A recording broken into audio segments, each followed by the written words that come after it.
Here's every single philosophical idea explained so simply that even a 5-year-old can understand philosophy with all its hypotheticals and isms. It can be very overwhelming. But behind these ancient thinkers, in their fancy words, all philosophy is doing is two things: trying to understand how the world works and suggesting how we can live better in it. It delves into the fundamental nature of reality, metaphysics, knowledge, epistemology, and moral values, ethics. There are so many different schools of philosophy, and I'm going to do my best to try and explain most of them. Cynicism. This ancient Greek philosophy was founded by Antisthenes, a student of the famous philosopher Socrates, in the early 4th century BCE. It advocates for a life of simplicity, virtue, and freedom from societal conventions. That sounds a little broad, doesn't it? Well, let's dig a little deeper. We're all used to thinking of cynicism as a negative, distrustful attitude in today's world. However, the original philosophy of cynicism is anything but. It tells us to live in sync with nature. Nature isn't just trees and oceans in this case, but the authentic, untarnished state of human nature. Cynics trust their instincts rather than adhering to what society, with its arbitrary rules or nomoi, wants them to do. Cynics strive to achieve virtue, arete, which they define as living a self-sufficient, ethical life that isn't achieved through superficial desires for wealth, power, or fame, but through rigorous reasoning and discipline. Basically, they want us to get rid of any focus on money, possessions, and status, instead finding value in ourselves rather than material possessions. The famous cynic Crates of Thebes exemplified this when he gave away his immense wealth to live a life of simplicity and virtue on the streets of Athens. This kind of anti-materialistic behavior leads cynics to be deeply critical of institutions and traditions, like politics and organized religion. To a cynic, these institutions are often corrupt and can lead us away from that virtuous life we're supposed to strive for.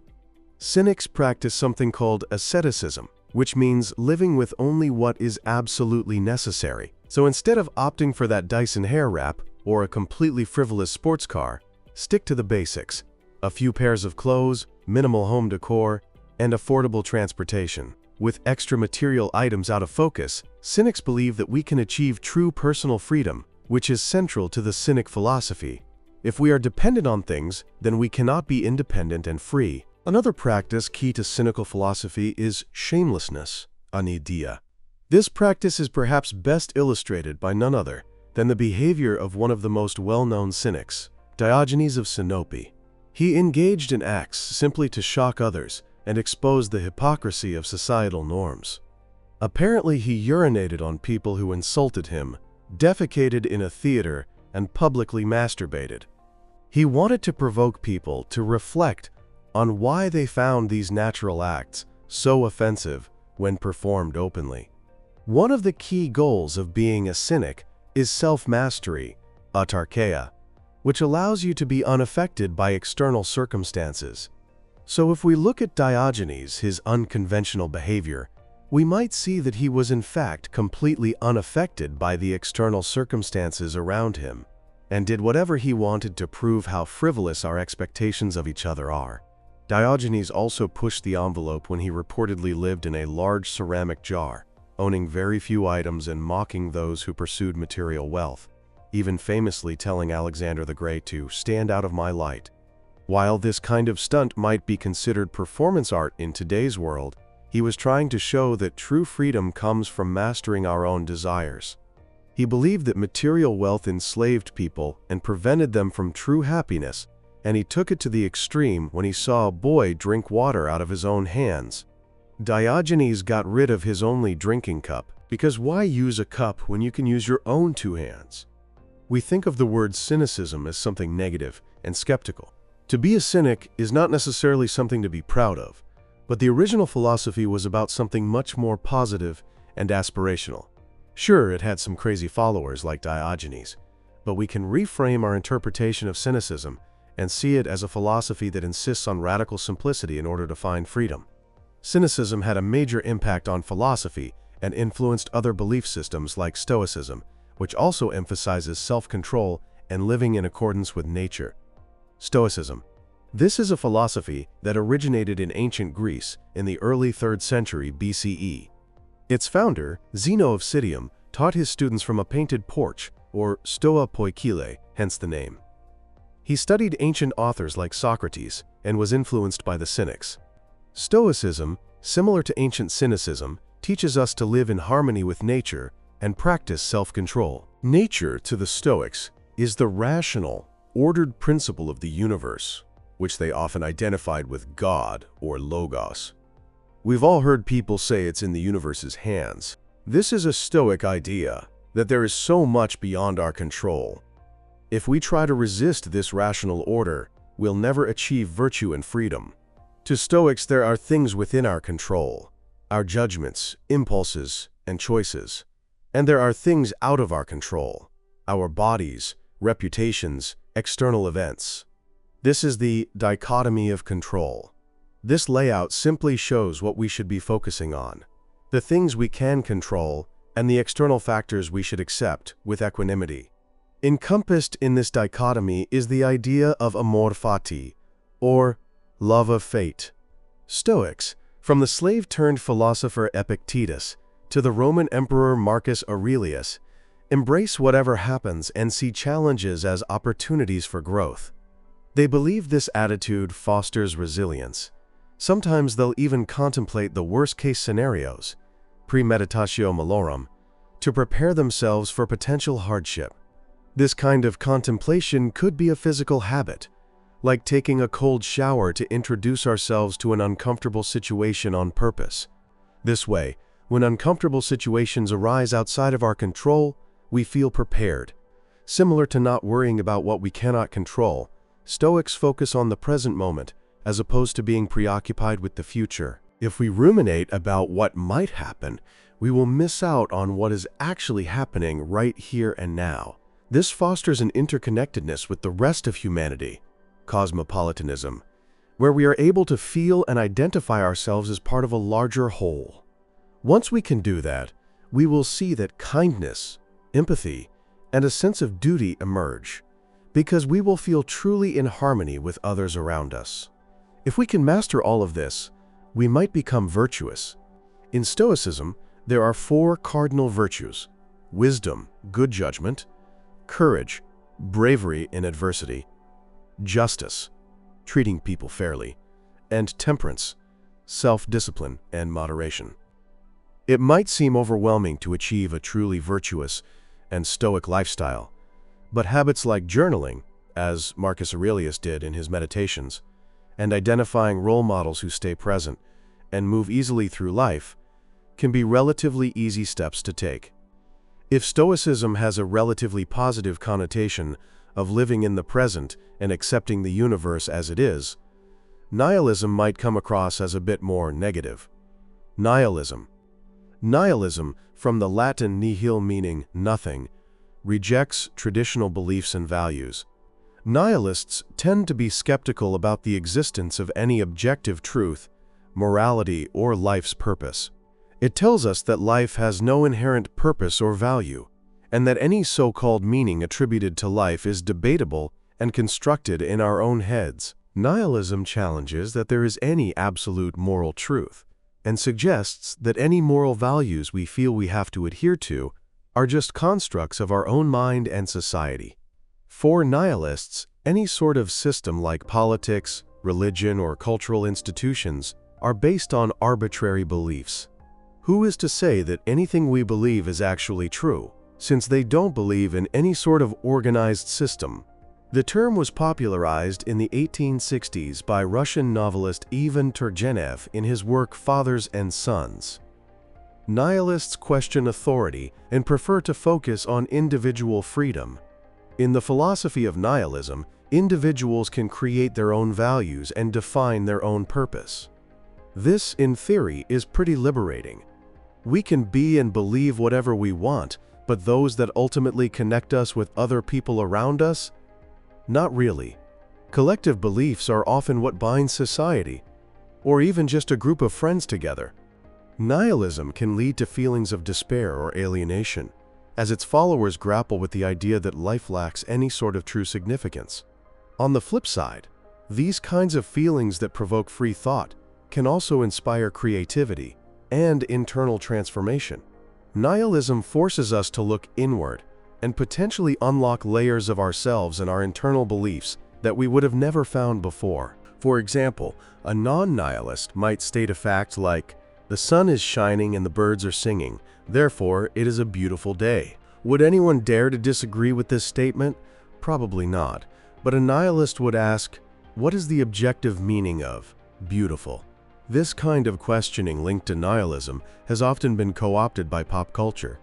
Just think back to those multicolored shirts from Forever 21 that said, "Whatever." Whatever is a very nihilist attitude. It's basically saying, none of this really matters, because none of it is objectively real. However, some notable people who embrace nihilistic ideas also reject the inherent negativity within it. Charles Bukowski, an iconic American poet, novelist, and writer, shared the nihilist perspective that life didn't inherently have any meaning. He also meshed that idea with dark humor as a way to cope with it. For Bukowski, if life had no inherent meaning, we might as well embrace the imperfectness of our present situation and not think too hard beyond it. A thinker from a much older generation, Friedrich Nietzsche, saw the inherent negativity of nihilism as an opportunity. For him, it was a transitional phase that we could pass through in order to create our own values. He famously proclaimed, "God is dead," not as a celebration, but as an observation that the Enlightenment and scientific progress had eroded the foundations of religious belief that underpinned Western morality and meaning for centuries. Nietzsche diagnosed modern society with a crisis of nihilism, where traditional values have lost their meaning, but there's been nothing to replace them. He suggested a different type of active nihilism. In this concept, we actively destroy our old value systems in order to create new ones. We don't just stir in a void of meaninglessness. We come up with something to put in it. Some might call this optimistic nihilism. Optimistic nihilism blends the main idea of nihilism, that life lacks any inherent meaning, with a more uplifting outlook. For optimistic nihilists, even though life might not have any meaning, there is the opportunity to both embrace that sense of freedom and also come up with their own meaning. The first step in embracing this general idea is accepting the meaninglessness of life. In typical nihilist fashion, life has no purpose but with an optimistic twist. That lack of meaning should feel liberating. It gives us the freedom to define our own goals and values. Once we do that, we're suddenly exercising all sorts of creativity and self-expression. It gives us the freedom to enjoy every minute of our lives without searching for some deeper meaning or purpose, but also gives us a sense of joy and curiosity. If we practice optimistic nihilism, we might find some inspiration in the vast meaninglessness of the universe. While run-of-the-mill nihilism can lead to isolation and despair, an optimistic twist actually encourages connection to other people. In this version of nihilism, finding community is an important element in creating our own values and meaning. Nietzsche outlined two types of human morality: master morality, which values strength, creativity, pride, and individuality. This is the kind of morality that optimistic nihilism strives for. The other is slave morality, which values humility, empathy, and submission. This kind of morality, which is more associated with traditional nihilism, usually comes from a feeling of resentment from the weak towards the strong. Nietzsche argued that most people are dominated by slave morality and stuck in this nihilistic loop, unable to flourish and escape to master morality. Someone who is able to transcend into master morality and create their own values is, according to Nietzsche, called an Übermensch, overman. In his eyes, we should all strive to be an Übermensch. Nihilism and its optimistic sibling are major players in the philosophical game. They've influenced movements like absurdism and postmodernism. The ideas of nihilism appear in literature and art to contemplate human existence. But perhaps nihilism has had the most influence on existentialism. Nietzsche's emphasis on individual freedom and making our own meaning influenced existentialists like Jean-Paul Sartre and Albert Camus. Existentialism is a philosophical movement similar to optimistic nihilism, which emphasizes our responsibility in creating meaning in a world that may inherently lack it. One of the main pillars of existentialism is that existence precedes essence. Okay, so what does that mean? As articulated by the French philosopher Jean-Paul Sartre, it means that we as individuals are not born with a predetermined life purpose or essence. We are born as a blank slate, and through our choices and actions, we define our own essence. Because of that, we have to define our own identity, values, and purpose. The mere fact that we exist means that we have agency over who we want to be. This freedom, though, comes with radical responsibility. Existentialism insists that we are condemned to be free. We are free to make our own choices, which is great, but that means we bear full responsibility for who we are and how we behave. Sartre also discussed bad faith, mauvaise foi, the act of deceiving ourselves by pretending we are not free, thus avoiding responsibility for our choices. Existentialism can be very liberating, but it also forces us to take ownership of our lives. We cannot expect anyone or anything to step in and give us purpose. For some people, that might sound great. They want to take the reins and assert ownership over every moment. But for others, the responsibility of that can lead to existential dread or anxiety, angst. There are so many choices. How do we know which ones to make? If there's no inherent meaning, is my life a waste if I can't make the most of it? These kinds of questions can lead aspiring existentialists down a bumpy path. Another difficult point to grapple with in existentialism is that it values the individual over the collective. Each person has to navigate their own life and create their own meaning without relying on collective norms or support systems to do so. This was famously explored by Simone de Beauvoir, who applied existentialist principles to feminism in her book The Second Sex, arguing, quote, "One is not born, but rather becomes a woman." As you can imagine, action is very important to existentialist thinking. That you want to be a certain way or do a certain thing doesn't have much meaning. I could think, or even say, I want to run a marathon, but that's far from actually doing it.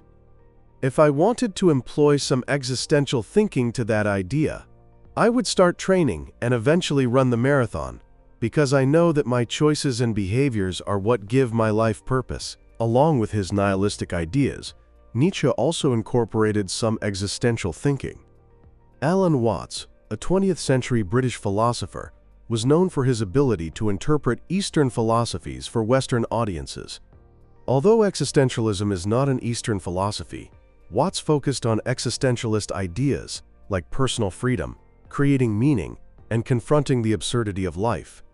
He framed life as a cosmic game or a dance. The goal isn't to achieve something but to engage in the process. His work blended these kinds of existentialist ideas with Eastern perspectives, which we'll get into in a bit. Albert Camus also wove existentialist ideas into his teachings, but his main focus was in the area of absurdism. His essay, The Myth of Sisyphus, talked about the tension between our human desire for meaning and the universe's silent, apparent indifference to that search. This conflict creates the absurd. The core idea of absurdism is that the absurd comes from the interaction between our own consciousness and a world or universe that couldn't care less about what choices we make. Camus argued that even though this tension can't be changed, we can embrace it. Camus outlines 3 ways to respond to the absurd: physical suicide, which he rejects as escapism; a leap of faith into religion or ideology, which he calls philosophical suicide, or acceptance and rebellion. He champions the third option. Accepting the absurd means recognizing life's lack of inherent meaning without becoming hopeless. This is where absurdism differs from nihilism. Instead of surrendering to that meaninglessness, absurdism encourages defiance. It tells us to rebel against the temptation to seek false meaning, or to entirely give up. Merely living is an act of defiance against the absurd. Camus used the Greek myth of Sisyphus, who was condemned to roll a boulder up a hill for all of eternity, as a metaphor for human existence. Even though rolling a boulder up a hill forever might seem useless, Camus liked to imagine Sisyphus finding contentment in his struggle. "One must imagine Sisyphus happy," he wrote. Absurdism would argue that apparent bleakness and living in defiance of it can lead to great creative breakthroughs. We are free to infuse our lives with only things that we create. If you've ever approached a creative project, you know that often the benefit of art comes from the process of making it, not the final product itself. The same sort of idea can be applied to life itself in absurdism. Mortality is an important element of absurdist thinking. Absurdism doesn't see death as a negative. It sees it as a call to live fully and in the present, to enjoy the process. Absurdism tells us to reject despair and practice, to find joy in the face of the darkness and meaninglessness. Writer Charles Bukowski created characters who lived outside conventional boundaries and pursued their desires unapologetically, rebelliously. For him as an author, writing was central to his survival and sense of purpose. He did not need to finish a single line, but instead managed to find creativity and purpose through the act of writing itself. "Find what you love and let it kill you," he famously wrote. Finding this sort of pleasure in life's purpose also brings in ideas from the philosophy of hedonism. Hedonism says that pleasure and avoiding pain are the primary motivators of human life. Therefore, its core ideas revolve around maximizing pleasure and minimizing suffering. There are two different types of pleasure. Physical pleasure is immediate sensory gratification, such as eating a delicious dessert or getting a relaxing massage. Mental or emotional pleasure is long-term satisfaction, joy, or intellectual fulfillment. Think of kissing someone you love or diving into a great book. These mental and emotional pleasures are more enduring and profound. The 18th century philosophers Jeremy Bentham and John Stuart Mill developed a form of hedonism called utilitarianism, which argues that the most ethical choice is the one that will produce the greatest good for the greatest number of people. Quantitative hedonism, championed by Bentham, focuses on the amount of pleasure. More pleasure, regardless of its type, is better. Qualitative hedonism, as proposed by Mill, argues that some pleasures, intellectual and emotional ones, are of a higher quality than others and more effective in avoiding pain. Avoiding pain is key to hedonism. In an ideal life, we transform necessary or unexpected pain into a manageable experience instead of suffering through it. The timing and duration of the pleasure is also very important. Immediate gratification can feel good and has its value, but long-term happiness and avoiding future pain should take precedence. We're often told to be wary of instant gratification, and most hedonists would agree. However, unlike cynical philosophy, hedonism rejects asceticism, the denial of physical pleasures. Hedonists believe that we all should be allowed to pursue the things that bring us pleasure, no matter if they are material or physical. Some practical applications of hedonism could be practicing self-care. If you want a spa day, have a spa day. And if you're craving a hamburger, go get one. Savor connections with friends. Cuddle your dog. Listen to music. Even making your morning coffee every day can bring so much pleasure that you should take time to revel in it. Some hedonistic philosophies, however, place a lot of emphasis on moderation as we pursue ultimate and lasting pleasure. Epicureanism is one of those philosophies. The ancient Greek philosopher Epicurus advocated for simple pleasures and cautioned against excess. In the end, he warned, excess often leads to suffering. Although moderation is a key piece of Epicureanism, it still aligns with hedonism in its pursuit of pleasure, defined as the absence of pain, or aponia, as the path to happiness. The key difference with Epicureanism is that not all pleasures are worth pursuing. Some, in fact, can lead to greater pain or harm. Epicureanism also teaches that fear of gods or death are major sources of anxiety that hinder our happiness. Epicureanism is grounded in the idea that the gods, if they exist, are indifferent to how we go about our lives, and therefore are not something to fear. Death, according to Epicureanism, is simply the end of sensation and consciousness. When we are, death is not come. And when death is come, we are not. So it is also something we should not fear. All the happiness that we need exists in our simple pursuit of life. It comes from eating, finding shelter, and enjoying companionship. Anything overly luxurious can lead to dissatisfaction. Staying in a 5-star hotel might bring temporary happiness, but once you're back in your one-bedroom apartment, does that hotel stay suddenly cut you off from finding happiness in the simple things? Epicureans emphasize friendship over wealth or status. They also put a lot of value in the pursuit of knowledge. Understanding the natural world can help dispel fear and bring pleasure. These types of pursuits can lead to ataraxia, the Greek word for tranquility. One thing that Epicureanism says will definitely not bring tranquility is involvement in politics and public life.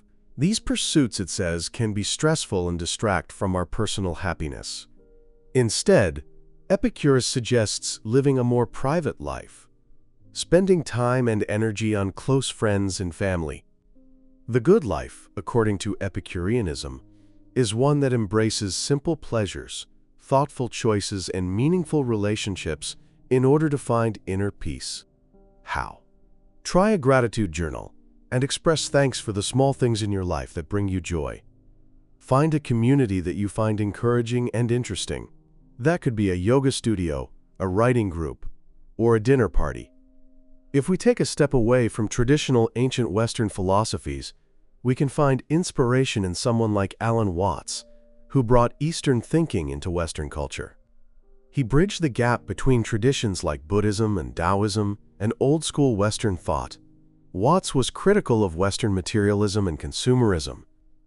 He wanted to help the Western world shift from a goal-oriented mindset to one that values the journey and present experience. Ironically, a lot of these ancient Western philosophies were already attempting to address that problem. But Watts found more freedom and influence in Eastern thinking on how to combat things that plagued Western society. Spiritual practices like Buddhism, which emphasize the importance of living in the present moment, resonated with him and ultimately with the Western audience he taught them to. Buddhism was founded by Siddhartha Gautama, known as the Buddha, approximately 2,500 years ago in India. Buddhism is all about understanding the nature of suffering, dukkha, and achieving liberation from it. Buddhism contains the Four Noble Truths. 1. Dukkha, life inherently involves suffering. 2. Samudaya, the cause of suffering is craving, attachment, and ignorance. 3. Nirodha, suffering can be overcome by eliminating cravings and attachments, which leads to liberation, nirvana. 4. Magga, the path to the cessation of suffering is the Noble Eightfold Path. The Noble Eightfold Path is Buddhism's practical guide to ethical conduct, mental discipline, and wisdom. The path includes right view, right intention, right speech, right action, right livelihood, right effort, right mindfulness, and right concentration. Central to this is the concept of anatta, no self, the idea that there is no permanent, unchanging self or soul. Believing in a solid self leads to attachment and suffering. If we follow these basic rules, we will cultivate good karma. Karma refers to the law of cause and effect, where actions have consequences on future experiences. Buddhists also believe in a continuous cycle of birth, death, and rebirth, samsara. This cycle is influenced by karma. One of the ways we can cultivate a Buddhist way of thinking is through meditation, which is central to Buddhist practice, since it helps develop concentration and mindfulness. A 2018 study by the CDC found that the use of meditation among American adults more than tripled from 4.1% in 2012 to 14.2% in 2017, showing its growing modern relevance. Mindfulness simply means that we are fully present and aware in every moment.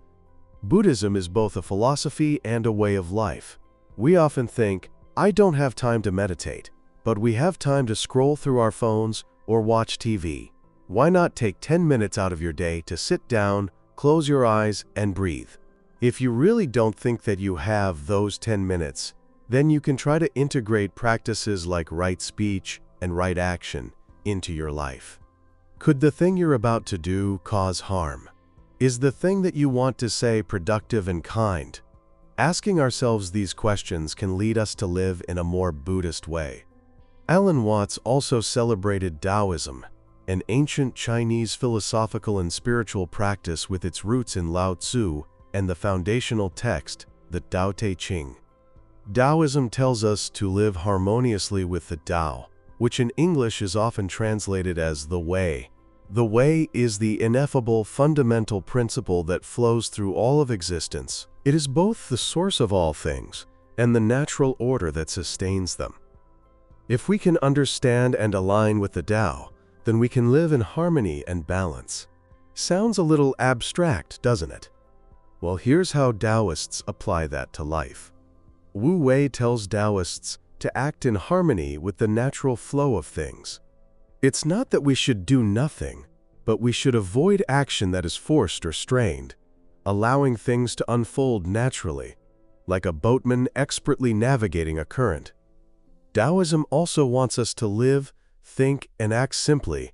If we overcomplicate things, have too much ambition, or pay too much attention to material items, we're getting in our own way. We've all been there, getting in our own heads or obsessing over a distant goal. That state of being never feels harmonious, and Taoism is all about harmony. Taoism recognizes the interplay of opposites, represented by yin, passive, receptive energy, and yang, active, assertive energy. We all have both yin and yang within us. You might know people who definitely have more yang energy, who seem to be doing a million things at once, and you probably know people who have more yin energy, who quietly move through life, seemingly always relaxed. For Taoists, finding a balance between these forces is ideal. To achieve this balance, Taoism teaches three virtues: compassion, humility, and moderation. Taoism encourages letting go of desires and the need for control, so we can find freedom from the inevitable turmoil of worldly things. And like so many other philosophies, it encourages living in the present. Here's the kicker though. We can't fully grasp the Tao through rational thought or language. We have to experience it intuitively. How? Meditate and practice breathwork to find your inner calm. Tai Chi and Qi Gong are physical practices aimed at harmonizing the body, mind, and spirit. Even Feng Shui, the practice of physically changing your environment to align with the natural flow of energy, can lead to that elusive harmony. Taoism tells us to let go of rigid control and embrace spontaneity, so perhaps you can bring those ideas into your day to let go a little bit. All of these philosophies are really aiming for the same thing: happiness, harmony, and a well-lived life. They all stress the importance of recognizing the natural world. They all incorporate art and creativity into their practices. They all rely on mindfulness and reflection. Even though they come from different thinkers and parts of the world, it's easy to see the link between so many of these ideas. The great news is that you don't have to choose just one to follow. Did any of these ideas resonate with you? Maybe you want to pick and choose which practices and ideas you incorporate into your own life. Ultimately, that's what these philosophers and spiritual leaders did. They found teachings and feelings that spoke to them and pulled all of them together into a new philosophy. So now's the time to be your own philosopher.